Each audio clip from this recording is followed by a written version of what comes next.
Ramai yang tunggu duit banyak baru nak simpan emas. Tapi sebenarnya RM100 pun dah boleh untuk bermula.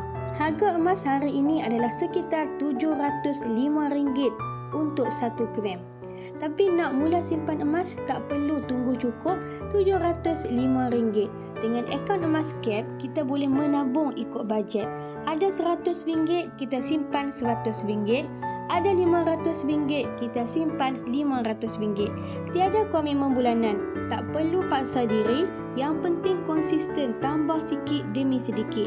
Simpan emas bukan tentang berapa besar jumlah permulaan, tetapi tentang disiplin mengikut kemampuan. Bila simpan ikut bajet, kita lebih mudah konsisten untuk jangka panjang. Kalau boleh simpan emas ikut bajet sendiri, berapa yang tuan-puan sanggup mula untuk buat simpanan setiap bulan? Follow dan klik link bio untuk simpan emas.